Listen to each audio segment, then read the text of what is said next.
Hi friends, ഞാനിപ്പോൾ ഉള്ളത് കോഴിക്കോട് ജില്ലയിൽ ആരാമ്പ്രം ചോലക്കര താഴം വേങ്ങോളി എന്ന് പറഞ്ഞ സ്ഥലത്താണ്. അതായത് ആരാമ്പ്രത്തുനിന്ന് ഒരു 2-3 കിലോമീറ്റർ ഉള്ളോട്ടാണ് വരുന്നത് കേട്ടോ. ഇവിടെ വന്നത് നസീമാനെ കാണാനാണ്. നസീമാക്ക് പറ്റിയ നല്ലൊരു വരനെ നമുക്ക് കണ്ടെത്തണം. നസീമാക്ക് MR ആണ്. MR മാത്രമല്ല, കാഴ്ചക്കും ബുദ്ധിമുട്ടുണ്ട്, കാഴ്ച പ്രശ്നമുണ്ട്, പിന്നെ നടക്കാനുള്ളൊരു ബുദ്ധിമുട്ടും ഉണ്ട്. അപ്പോൾ ആൾ സ്മാർട്ടാണ്, ബുദ്ധിപരമായ അങ്ങനത്തെ വിഷയങ്ങളൊന്നുമില്ല. പിന്നെ അപസ്മാരമുണ്ട്. അപസ്മാരത്തിന് സ്ഥിരമായിട്ട് ഗുളിക കുടിക്കണം. ഗുളിക കുടിച്ചിട്ടും ഇടയ്ക്കൊക്കെ ഈ അപസ്മാരം വരാറുണ്ട്. ഇപ്പോൾ 2 ദിവസം മുമ്പൊക്കെ അപസ്മാരം വന്നിരുന്നു.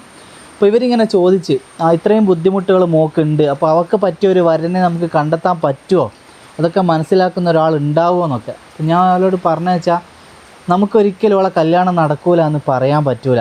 കാരണം അതൊക്കെ തീരുമാനിക്കുന്നത് പടച്ചവനാണ്. പല ബുദ്ധിമുട്ടുകളുള്ള മക്കളെ കല്യാണം നമ്മളെ ചാനൽ വഴി നടന്നിട്ടുണ്ട്. അവരൊക്കെ സ്വീകരിക്കാൻ മനസ്സുള്ളവരുണ്ട്. നമ്മൾ ഈ നാട്ടിൽ ഒരുപാട് ആൾക്കാരുണ്ട് അങ്ങനെ മനസ്സുള്ള ആൾക്കാർ. അങ്ങനെ ഒരാളെ കണ്ടെത്താനുള്ളൊരു ശ്രമമാണ്. അപ്പോൾ തീർച്ചയായിട്ടും ആ ശ്രമത്തിൽ നിങ്ങൾ ഓരോരുത്തരും നമ്മുടെ കൂടെ നിൽക്കണം. നസീമക്ക് പറ്റിയ, അവളെ ഇഷ്ടപ്പെട്ട് അവളെ കാര്യങ്ങളൊക്കെ അക്സെപ്റ്റ് ചെയ്യാൻ പറ്റുന്ന ഒരാളെ നമുക്ക് കണ്ടെത്താൻ കഴിഞ്ഞാൽ അതൊരു വലിയ സന്തോഷമായിരിക്കും.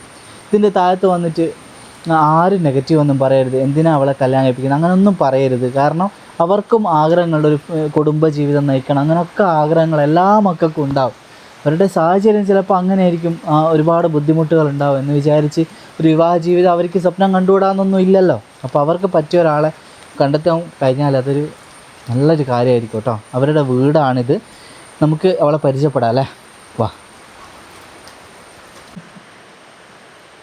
നസീമ പറഞ്ഞ നടന്നോ, മെല്ലെ നടന്നോ.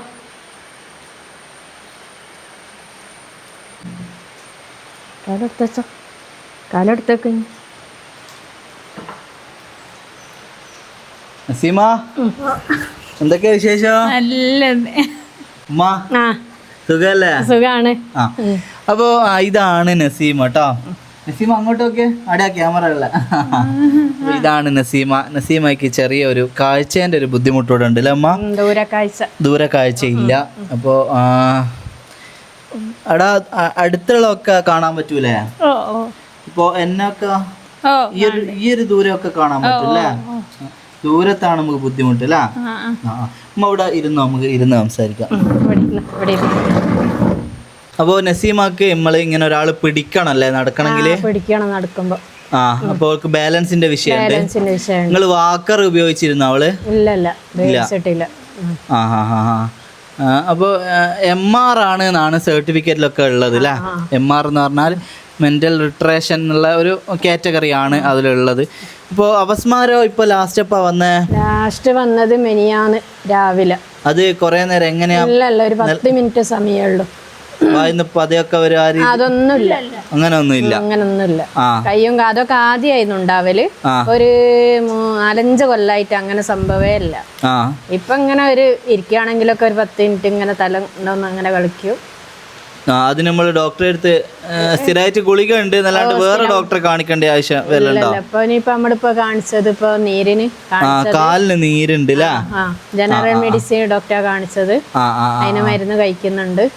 എല്ലാ ടെസ്റ്റുകളും ചെയ്ത് ഒരു ടെസ്റ്റിൽ ഒരു കുഴപ്പവും ഇല്ല എന്നാണ് പറഞ്ഞത്. ഒരു കുഴപ്പമില്ലാന്ന് പറഞ്ഞത്. എല്ലാ ടെസ്റ്റും കഴിഞ്ഞു. ഈ നീര് എന്ന് പറഞ്ഞാൽ അവള് നടക്കാത്ത ഒരു ബുദ്ധിമുട്ട് കൊണ്ട് വന്നതാണെന്നാണ് ഡോക്ടർ പറയുന്നത്. ഇങ്ങനെ നടന്നിക്കാണെങ്കിൽ പ്രശ്നമില്ല എന്ന് പറയുന്നത്. അപ്പൊ മെയിൻ പ്രശ്നം അപസ്മാരുണ്ട്. അതെ, പിന്നെ കാഴ്ച ദൂരക്കാഴ്ച അല്ല. ഓളെ കാര്യങ്ങളൊക്കെ അവള് സ്വന്തമായിട്ട് ചെയ്യായിരുന്നു ആദ്യമൊക്കെ. ഇപ്പൊ ചെയ്യൂല. ഇപ്പൊ നമ്മള് ഒരു ഇത് എപ്പോഴും ഹെൽപ്പ് വേണം. ബാത്റൂമിൽ പോയാലും ഓള് ചെയ്യും, മറ്റുള്ള കാര്യങ്ങളൊക്കെ ചെയ്യും. പക്ഷെ നമ്മളെപ്പോഴും ഒരു ശ്രദ്ധ വേണം. കാരണം അവള് നടക്കുമ്പോയാലും എപ്പോഴാണ് ബാലൻസ് പോവാന്നുള്ള നമുക്ക് അറിയില്ലല്ലോ. ശ്രദ്ധിക്കും. കൈക്ക് ബുദ്ധിമുട്ടൊന്നും ഇല്ലല്ലോ? നസീം എത്ര വരെ പഠിച്ചേ? ഞാൻ 7ാം ക്ലാസ് വരെ. എവിടെയാണ് സ്കൂള്?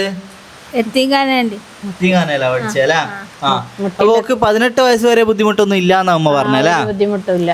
അപസ്മാരുണ്ട്. അല്ലാതെ നടക്കാനുള്ള ബുദ്ധിമുട്ടോ ബാലൻസിന്റെ പ്രശ്നമോ ഒന്നും ഇല്ല. ഇങ്ങനെ ദൂരൊക്കെ ഒരുപാട് സ്ഥലത്തൂടെ നടക്കുകയും വീട്ടിലത്തെ അത്യാവശ്യം പണിയെടുക്കുകയും എല്ലാം ചെയ്യായിരുന്നു. ഓള് മാത്രമായി വീട്ടിലുണ്ടായിരുന്നത്. എന്നിട്ട് എന്റെ ഉമ്മന്റെ അടുത്തേക്ക് പോകും, വീട്ടിലത്തെ പണിയൊക്കെ പണിയെടുത്തതാ ഒറ്റക്ക്. ഉമ്മ പണിക്ക് പോവും, ഉമ്മ പണിക്ക് പോകുമ്പോ ഉമ്മ എല്ലാ പാത്രമൊക്കെ കഴുകി അവിടെ ബക്കറ്റിലത് ആടാക്കി വെക്കും.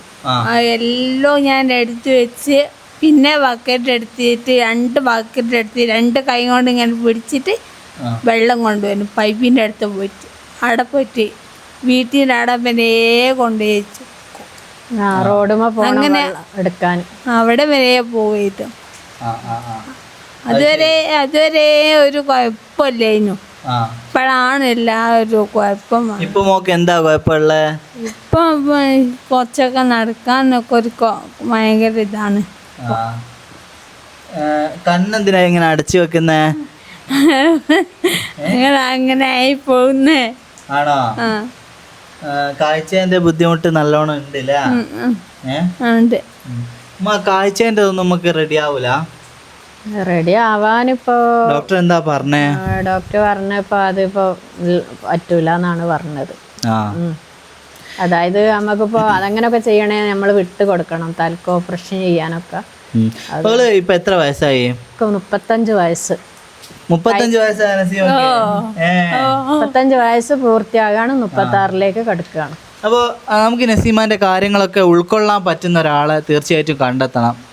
നിങ്ങൾക്ക് എത്ര മക്കളാ? എനിക്ക് 5 മക്കള്. 5 മക്കള്, ഒരാണും 4 പെണ്ണുമാണ് അല്ലേ? നസീമാന്റെയോ മോന്റെയോ ആണ് കല്യാണം കഴിയാനുള്ളത്. അപ്പൊ ഇവരിപ്പോ ഇവിടെ ആണല്ലേ? ബാക്കി എല്ലാരെയും കല്യാണം കഴിഞ്ഞില്ലേ? മോളെ ഇഷ്ടപ്പെടുന്ന ഒരാളെ നമുക്ക് കണ്ടെത്തണമല്ലോ. അങ്ങനെ ഒരാളെ തേടാൻ വേണ്ടിട്ടല്ലേ നമ്മള് വന്നേ. അതൊക്കെ കിട്ടട്ടെ. നമുക്ക് ദൂരം പ്രശ്നമുണ്ടോ? ദൂരം ഇപ്പൊ കൊറേ ദൂരം പറ്റൂലല്ലോ. കോഴിക്കോട് ജില്ല തന്നെ മതിയോ? മതി. കോഴിക്കോട് ജില്ലേന്റെ ഉള്ളിൽ തന്നെ മതി അല്ലേ? തൊട്ടടുത്തുള്ള ജില്ല ഒന്നും നമ്മള് നോക്കുന്നില്ലല്ലോ. അപ്പൊ കെട്ടിച്ചയക്കാൻ ഓക്കെ അല്ലേ നിങ്ങള്? ഒരാള് വന്നിട്ട് കൊണ്ടുപോവുകയാണെങ്കിലും ഓക്കെ. അതെ, തീർച്ചയായിട്ടും നല്ല അതിന് മനസ്സുള്ള ഒരാള് വരികയാണെങ്കിലും ഓക്കെയാണ്. പിന്നെ നിങ്ങൾ തീർച്ചയായിട്ടും മനസ്സിലാക്കേണ്ട കാര്യം എന്ന് പറഞ്ഞാൽ ഒക്കെ ഒരുപാട് പരിമിതികളും കാര്യങ്ങളൊക്കെ ഉണ്ട്. അതൊക്കെ മനസ്സിലാക്കാൻ പറ്റുന്ന ഒരാൾ തന്നെ ആയിരിക്കണം അല്ലേ? ആയിരിക്കണം. അതെ. പിന്നെന്ന് പറഞ്ഞാൽ നമ്മൾ അതിന് ഒരു വീഡിയോ കണ്ടതിൻ്റെ പേരിലോ അല്ലെങ്കിൽ അങ്ങനെയൊന്നും അല്ല വരേണ്ടതല്ല. ആത്മാർത്ഥമായിട്ടുള്ള ഒരു സ്നേഹത്തിൻ്റെ പേരിൽ അങ്ങനെ വരുന്ന ഒരാളെ നമുക്ക് കണ്ടെത്തണം. ഉമ്മാൻ്റെ ഒക്കെ ഏറ്റവും വലിയൊരു വിഷമം തന്നെയാണ് ഇപ്പോൾ മോളുടെ കാര്യം എന്ന് പറയുന്നത്. ഒരാങ്ങളെയാണ് ഉള്ളത്. ഇപ്പോൾ നമ്മൾ കുട്ടികളൊക്കെ കല്യാണം കഴിഞ്ഞ് പോയതാണ്. ഇപ്പോൾ ആങ്ങള കല്യാണം കഴിഞ്ഞിട്ടില്ല. നാളെ ഇപ്പോൾ അവൻ്റെ വിവാഹം കാര്യങ്ങളെല്ലാം ആയി. അങ്ങനെയൊക്കെ ആകുമ്പോൾ ഉമ്മ ഇല്ലാത്തൊരവസ്ഥയിലും ഒക്കെ ഒരു ബുദ്ധിമുട്ടൊന്നും വരരുത്. ആങ്ങളെ പോലൊക്കെ നല്ല രീതിയിലുള്ള കെയർ ചെയ്യുന്നതാണ്. എല്ലാവരും നല്ല സ്നേഹമുള്ള ഫാമിലിയൊക്കെയാണ് വരുന്നത്. എങ്കിൽ പോലും അവൾക്കൊരു പാർട്ട്ണർ വരുമ്പോഴാണ് കുറച്ചും കൂടെ അത് അല്ലേ, അപ്പോഴാണ് ഒരു ലൈഫ് എന്ന് പറയുന്ന ഒരു സംഭവം ഉള്ളതല്ലോ. അപ്പോൾ തീർച്ചയായിട്ടും നിങ്ങൾ മുമ്പോട്ട് വരിക. ബാക്കി എന്ത് കാര്യങ്ങളൊക്കെ നേരിട്ട് വിളിച്ച് അന്വേഷിച്ച് എല്ലാം മനസ്സിലാക്കിയിട്ട് മാത്രം കേട്ടോ. കല്യാണം കഴിയാൻ എളുപ്പമാണ് ഉമ്മ, അത് നിലനിൽക്കാൻ പണിയാണ്. അപ്പോൾ നല്ലപോലെ അന്വേഷിക്കണം വരുന്ന ഓരോരുത്തരും. പിന്നെ പല കോളുകളും വരും, നല്ല ശ്രദ്ധിച്ച് മാത്രം ഡീൽ ചെയ്യുക. മോനോട് പറഞ്ഞാൽ മതി ഡീൽ ചെയ്യാൻ. പിന്നെ അനാവശ്യ കോൾ വന്നിട്ടുണ്ടെങ്കിൽ ബ്ലോക്ക് ചെയ്യുക. കല്യാണത്തിന് ശേഷമുള്ള ഒരു കാര്യത്തിനും എനിക്ക് യാതൊരു ഉത്തരവാദിത്വം ഉണ്ടാവില്ല. നിങ്ങൾ എന്നെ അന്വേഷിച്ചിട്ട് ചെയ്യണം കേട്ടോ. പിന്നെ ചെറിയ എന്തെങ്കിലും ബുദ്ധിമുട്ടുള്ള ഒരാളെ സ്വീകരിക്കാൻ തയ്യാറുണ്ടോ? അത് ഓവർ അല്ലാത്ത ചെറിയ, അതായത് ജോലിക്ക് പോയിട്ട് ഓളെ നോക്കാൻ പറ്റുന്ന ഒരാളായിരിക്കണം. കാരണം അവക്ക് ഒരു 70% മോളൊക്കെ ബുദ്ധിമുട്ടില്ലേ ഇല്ലേ? അത്രയും ഉണ്ട്. അപ്പോൾ കൂടുതൽ ബുദ്ധിമുട്ടുള്ള ഒരാളാകുമ്പോൾ അവർ രണ്ടുപേരും ഇങ്ങനെ ഇടങ്ങാറാവുന്ന ഒരു അവസ്ഥ ആവരുത്. അപ്പോൾ അങ്ങനെയുള്ള ഒരാൾ മുമ്പോട്ട് വരിക. പിന്നെ നമുക്കൊരു എത്ര വയസ്സ് വരെ നോക്കാം? ഒരു 42 അല്ലേ? ആ ഒരു വയസ്സ് വരെയുള്ള ഒരു 7 വയസ്സ് അങ്ങനെയൊക്കെ ഡിഫറൻസ് ഉള്ള നമുക്ക് വിഷയമല്ല. അപ്പോൾ തീർച്ചയായിട്ടും അങ്ങനെയുള്ള ഒരു ആലോചന എത്രയും പെട്ടെന്ന് വരട്ടെ. വേറെ ഉമ്മാക്ക് എന്താ പറയാനുള്ളത്? വേറെ ഒന്നും പറയാനില്ല, സന്തോഷം. ബാക്കിയൊക്കെ അള്ളാന്റെ തീരുമാനങ്ങളാണല്ലോ. നമ്മൾ ശ്രമിക്കാന്നേ ഉള്ളൂ. ശ്രമിച്ചിട്ടില്ല. ഇത്രയും കാലം ശ്രമിച്ചില്ല എന്ന് പറയുമ്പോൾ അത് ബേജാറ് കൊണ്ട് തന്നെയാണ് കേട്ടോ. അപ്പോൾ ഇത്രയും ഒക്കെ ബുദ്ധിമുട്ടുകളാണ്. അപ്പോൾ ഒരു വിവാഹം കഴിഞ്ഞാൽ അവർ നല്ലോണം നോക്കുമോ എന്തായിരിക്കും എന്നുള്ളത് ഭയങ്കരമായ പേടി. അതിവരെ പറഞ്ഞിട്ട് കാര്യമില്ല. കാരണം ഇതുപോലെ മക്കളുള്ള പേരൻസിൻ്റെ ഒക്കെ പേടിയാണത്. നോർമലായിട്ടുള്ള ആളുകൾ കല്യാണം കഴിഞ്ഞിട്ട് പോലും ഒരുപാട് പ്രശ്നങ്ങളും ബുദ്ധിമുട്ടുകളൊക്കെ വരുമ്പോൾ ഇവരുടെ കല്യാണം കഴിഞ്ഞ് എന്തായിരിക്കും ഭാവി, എന്തെങ്കിലും മോഹിച്ച് വരുന്ന ആളുകളായിരിക്കുമോ എന്നൊക്കെയുള്ള ഭയങ്കരമായ പേടികൾ. അത് അങ്ങനെയുള്ളൊരു മോൾ ഉണ്ടാകുമ്പോൾ മാത്രമേ നമുക്കത് മനസ്സിലാവൂ അതിൻ്റെ വ്യാപ്തി കേട്ടോ. അപ്പോൾ തീർച്ചയായിട്ടും നിങ്ങൾ കൂടെ നിൽക്കണം. സമ്പത്ത് മോഹിച്ച് വരുന്ന ആരെയും നമുക്ക് ആവശ്യമില്ല. ഇവരെ അടുത്ത് അതിന് മാത്രം സമ്പത്തുള്ള ഫാമിലിയും അല്ല. അപ്പോൾ ഇവരൊരു മീഡിയം ലെവലിൽ കഴിഞ്ഞു പോകുന്നവരാണ്. അപ്പോൾ ശ്രീധനൊന്നും മോഹിച്ച് വരുന്ന ആളെ ഒന്നും നമുക്ക് ആവശ്യമില്ല. അവളെ നല്ല രീതിയിൽ നോക്കുന്ന നല്ല മനസ്സിന് ഉടമകൾ മാത്രം മുമ്പോട്ട് വരിക. നസീമക്ക് എന്താ പറയാനുള്ളത്? എങ്ങനെയുള്ള പിയാപ്പിളിനെ വേണ്ടേ? നല്ല എന്നെ നോക്കുന്ന നല്ലൊരാളെ എനിക്ക് വേണ്ടി. വേറെ ആരെയും കൊണ്ടാത്തല്ല, അങ്ങനെയല്ല, നല്ല ഒരാളെ എനിക്ക് വേണം. അതന്നെ, മരണം വരെ എന്നെ നല്ലോണം നോക്കുന്ന ഒരാളെയാണ് എനിക്ക് വേണ്ടിയത്. അതെ, ഇൻഷാ അല്ലാ അങ്ങനെ ഒരാൾ എത്രയും പെട്ടെന്ന് വരട്ടെ അല്ലേ? അതെ, എല്ലാവരും മാക്സിമം വീഡിയോ ഷെയർ ചെയ്യുക. നസീമക്ക് സന്തോഷമായിട്ടുള്ള കല്യാണം നമുക്ക് എല്ലാവർക്കും കൂടി അടിപൊളിയായിട്ട് നടത്തണം. നല്ലൊരാളെ നിലവിൽ 5-6 ഭാര്യമാരുള്ളവരൊന്നും ബൈക്ക് വരണ്ട കേട്ടോ. അങ്ങനെ കുറേ ആൾക്കാരുണ്ട് ഇറങ്ങിക്ക് ഭാര്യമാർ അറിയാണ്ട് ഇങ്ങനെ കല്യാണം കഴിക്കുക. എന്നിട്ട് ആ കല്യാണം കഴിഞ്ഞ് പിറ്റേന്ന് തൊട്ട് പ്രശ്നങ്ങളാവും. ഇത് ഈ വീട്ടുകാരറിയും പെട്ടെന്ന് തന്നെ. പക്ഷെ നിങ്ങൾ ആലോചന വരുമ്പോൾ അന്വേഷിച്ച് മാത്രം ചെയ്യുക. അതാണ് എല്ലാ വീട്ടുകാരോടും പറയാനുള്ളത്. അയാൾക്ക് നിലവിൽ ഭാര്യമാരുണ്ടോ, നിലവിൽ എത്ര പ്രാവശ്യം വിവാഹം രജിസ്റ്റർ ചെയ്തിരിക്കുന്നൊക്കെ അറിയാൻ പല മാർഗ്ഗങ്ങളൊക്കെ ഉണ്ടാവുമല്ലോ. ആ രീതിയിലൊക്കെ അന്വേഷിക്കണം കേട്ടോ. എന്തായാലും ഭാര്യ ഉണ്ട്, അതൊന്നും പ്രശ്നമില്ല, അങ്ങ് കെട്ടിക്ക് അങ്ങ് പോകാതിരിക്കും എന്ന് വിചാരിച്ചാൽ അത് പോവില്ല. ആദ്യ ഭാര്യ അറിയുന്നത് വരെ ആ വിവാഹം നിൽക്കുകയുള്ളൂ. ആദ്യ ഭാര്യ അറിഞ്ഞാൽ ഇവർ ഇട്ടേച്ചങ്ങ് പോകും ആദ്യ ഭാര്യേൻ്റെ അടുത്ത്. ഈ കുട്ടികളുടെ ജീവിതം വേസ്റ്റായി പോകും. ഓക്കെ, താൽക്കാലികത്തേക്ക് വേണ്ടി അല്ലല്ലോ കല്യാണം. അപ്പോൾ കൂടുതലായിട്ടൊന്നും ഇല്ല. ഞാൻ എല്ലാ വീഡിയോയിലും ഇതിങ്ങനെ പറയുന്നതാണ്. എങ്കിലും ആ തെറ്റുകളെല്ലാവരും ഇങ്ങനെ റിപ്പീറ്റ് ചെയ്യുന്നതുകൊണ്ടാണ് വീണ്ടും വീണ്ടും പറയുന്നത് കേട്ടോ. നിങ്ങളത് മനസ്സിലാക്കുക എന്ന് മാത്രം പറയട്ടെ.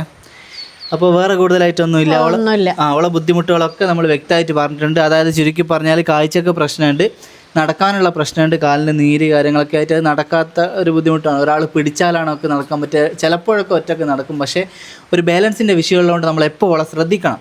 പിന്നെ അപസ്മാരത്തിൻ്റെ ഗുളിക സ്ഥിരമായിട്ട് കുടിക്കണം. ആ ഗുളിക കുടിച്ചാലും അവർക്ക് ചില സമയത്ത് അപസ്മാരം വരാറുണ്ട്. അത് നിലത്ത് വീണ് അങ്ങനെയൊന്നുമല്ല, ജസ്റ്റ് ഇങ്ങനെ ഒരു ഷിവറിങ് പോലെ ആയിട്ട് അതങ്ങ് മാറുകയും ചെയ്യും. അപ്പോൾ ഇതൊക്കെയാണ് ഉള്ള ബുദ്ധിമുട്ടുകൾ എന്ന് പറയുന്നത്. പിന്നെ MR ആണ്. തീർച്ചയായിട്ടും MR നിങ്ങൾക്കറിയാമല്ലോ. അപ്പോൾ ചെറിയ അതിൻ്റെ ഭാഗമായിട്ടുള്ള ചെറിയ വിഷയങ്ങൾ എന്തായാലും ഉണ്ടാവും. അപ്പോൾ അത് നിങ്ങൾക്ക് വേണമെങ്കിൽ ഒരു ഡോക്ടറുടെ കൗൺസിലിംഗ് ഒക്കെ വേണമെങ്കിൽ അങ്ങനെയും ചെയ്യാം. അപ്പോൾ പിന്നെ തീർച്ചയായിട്ടും അങ്ങനെയൊക്കെ നിങ്ങൾ മുമ്പോട്ട് വരിക. നമ്മളൊരു വീഡിയോയിൽ ഉൾക്കൊള്ളുന്നതിന് ഒരുപാട് പരിമിതികളുണ്ട്. കാര്യങ്ങളൊക്കെ നമ്മൾ പറഞ്ഞു തരും. എങ്കിലും അതിൻ്റെ ഉള്ളറകളിലേക്ക് ഇറങ്ങി ചെന്ന് നിങ്ങൾക്ക് പഠിക്കണമെങ്കിൽ നിങ്ങളൊരു ഡോക്ടറോട് ചോദിച്ചോളെ കറക്റ്റ് മനസ്സിലാക്കുക തന്നെ വേണം കേട്ടോ. ഓക്കെ, അപ്പോൾ കൂടുതലായിട്ടൊന്നുമില്ല. നമുക്ക് അടുത്ത വീഡിയോയിൽ ഇതേപോലെയുള്ള മറ്റാളുടെ വിവാഹ വിശേഷങ്ങളായിട്ട് വീണ്ടും കാണാം. ബൈ.